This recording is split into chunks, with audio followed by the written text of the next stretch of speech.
Today we're going to be looking at the Rotobrush tool inside After Effects, and it's extremely versatile. It's improved loads over the past few years, and it's actually quite fun to use once it starts working okay for you.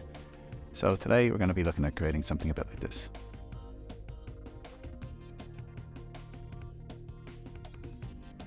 As you can see, we've got a couple of instances of the woman here at the marina, and she just sort of zips out to the side, zips back in again. She's got a lot of glitch and distortion going on there.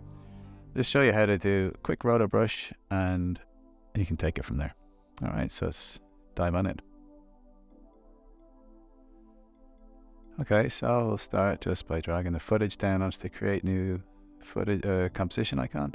Bang, that's creating a new composition based on the size on dimensions and duration and frame rates and everything of my footage. So with the layer selected, I'll double click on it, and I'm going to scale up by hitting comma or a full stop there.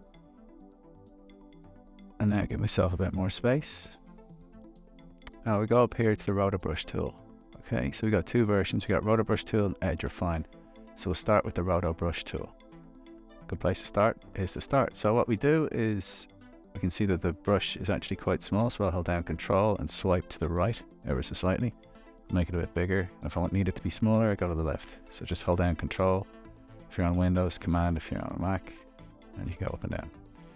So in order to get this to work, first thing we do is just do a really rough blob like that. It does not have to be accurate at all, and you can see straight away we got like a pink outline where she's going to be, which is cool, and that's going to be on the first frame. Now we don't have to do this for every frame, but we do have to tell After Effects, or give it a bit of guidance. So there's a little loop down here, and I need to get rid of that, so I'll make my brush smaller, start getting rid of this little triangle area. I'll do that by holding down Alt or Option and just do a kind of triangle shape, and you can see what it gives me. So I can drag the playing head forward. You can see that After Effects is what's called propagating. So sometimes I'll have to repeat key steps, sometimes I won't. Again, it's just a case of giving After Effects a bit of guidance along the way. Come to the frizzy bits of hair later. Looking good. This area needs a bit of attention, and there. Have to go back in there. Unfortunately, fix that. And you can see that with these number of strokes that's been keyframed with Rotobrush, that it is quite intense on your machine. So it is important to use the fastest machine you can get, but also have a bit of patience. And if your footage doesn't need to be 4K, then export it at 1080p or something. Gives the computer less work to do, so it's that bit more efficient, you know. Now I've got a fast machine here, so I think it's probably one of the best you can get in its class, but it's, again, still has to preview things and render stuff. No matter how fast it is, it's still going to take its time, you know. So that hole's looking okay, great. I'm going to go to the Refine Edge tool, and I need to make that brush a little bigger. So what I'm going to do is just go to the start here. I'm going to do is go to the start here and just go around the edge of our subject's hairline. Like, she's got a very cool cropped short haircut. It's not that wiry. There's a few bits sort of straying out, but for the most part it's not so bad, and you can see After Effects seems to have done a good job on that. The Refine Edge tool up here, it works wonders. You got to do it in the correct order. So you know, get your main mask first, and then, or Roto first, and then go back with the Refine Edge. So there will be little areas there like that which I can add to, and you can see here, you know, this is a classic example of, you know, hair and whatnot. That little corner around the ear, could do with a bit of attention. Oh, look at that, brilliant. Oh, around the neck and the collar. Great stuff. And we'll apply a couple of more effects when we're done with this, which will refine the matte even more. But that's more or less the hard work done. So hit spacebar to preview it. Even with a beefy machine, it's taken quite a while. And look at that bit there, their ear again. You can see it's kind of boiling or a level. That's it. That is a challenging one, but and we'll freeze it. See how we go. And we're done. So let's have a look at how we got on. There we go. Okay, that's actually quite a decent edge, particularly around here. A little soft there, but we can add a refined soft edge matte. So we just search for refine, and we got hard and soft. In this case, I need the soft matte, and drop it in. Boom, straight away, lovely jubbly. And that should stay nice and clean for me. Great stuff. So cool. So she looks great.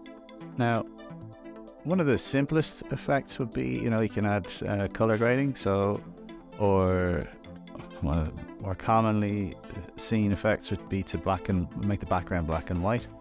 So this is how it would look. Add the tint effect to your background. There we go. I'm going to make some changes to that straight up. Remove the tint, scale it back a bit, add a little bit of contrast to our actor or lady. Curves, you can use levels, so it's the same thing, ever so slightly, real subtle. Lovely. And next we'll let's add a glitch effect. Alright, so we'll add a displacement map, and just Control 0 to open my project window. Control 0 for my project window. I've got this noise layer, so I'll drag it in. Let's have a quick look at it. Solo it off. So when I'm using like a displacement map, this will create a really cool glitch effect. I'll turn it off because I don't need to see it, and then I'll add the displacement map effect.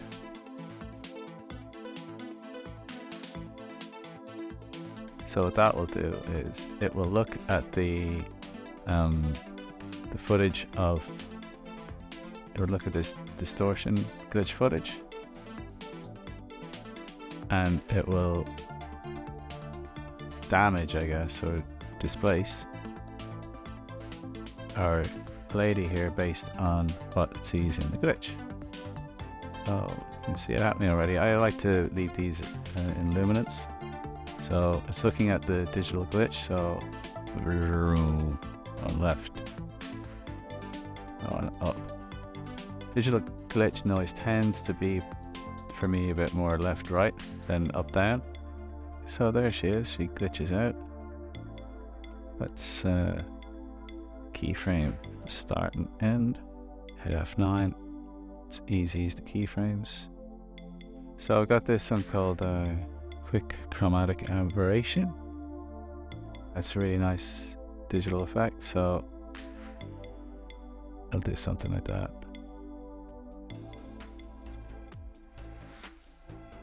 So I'm just gonna make that a bit more subtle, as subtle as a brick basically. And okay, it's, I think, just down to taste really. Alright, so I'm going to make sure that sort of turns on and off with the position and the glitch effect. So when it comes back to 0, it's 0. Easy as the keyframes. Alright, so here we've just got a version of the girl in the middle doing just staying still, and we've got a version coming from going to the right and going to the left with using that glitch distortion displacement thing.